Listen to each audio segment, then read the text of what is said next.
নবজাতক শিশুকে কোলে নিয়ে স্বস্তির নিঃশ্বাস বাবা মায়ের। বিক্রি করতে হবে না সন্তানকে। জেলা প্রশাসন আর ব্র্যাকের সহায়তায় দুঃখ ঘুচল রাজন সুমা দম্পতির। ডিসি স্যারে বলছে যে গতি করে দিতেছে, ঠিক আছে, আর এই যে একটা গাড়ি দিছে আপনার ব্র্যাকের থেকে। এখন আমি ভালোভাবে চলতেছি, তার মানে গাড়িটা পায়া আমি খুশি, অনেক খুশি। মনে বাবা কারণ একটা বাচ্চা আমি চাইছিলাম বিক্রি করে দিতাম, অনেক কষ্টের মধ্যে ছিলাম আমি। এখন হেরা আমারে ঘর করে দিতে চা রিক্সা কিনে নিয়েছে, আমি অনেক মনে আমি চলতে পারবো, রিক্সা চালায় খাইতে পারবো।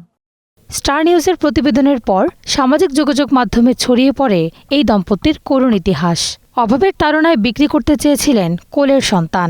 খবর পেয়ে তাদের জন্য সাহায্যের হাত বাড়ান জেলা প্রশাসক।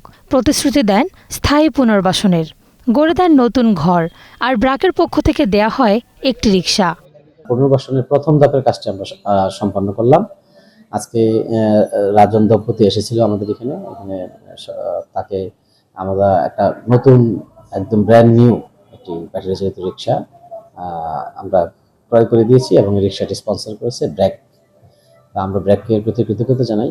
আর তার পুনর্বাসনের দ্বিতীয় ধাপ হিসেবে আজকে তার ঘরের সংস্কার কাজটি শুরু করেছি। তার মানে পিছনের দিকে তাকাইতে হবে না, সে তার 4টা বাচ্চাকে নিয়ে ঘুরে দাঁড়াইতে পারবে এবং সেই অবস্থার প্রেক্ষাপটে অনুযায়ী দ্রুত আমাদের এখানে যে রিজিওনাল ম্যানেজার প্রবাল দায় সহ অন্যান্য টিম মেম্বার ব্রেকের যারা আছে সবাই এটার উদ্যোগে এবং ডিসি স্যার এটাকে স্বাগত জানান।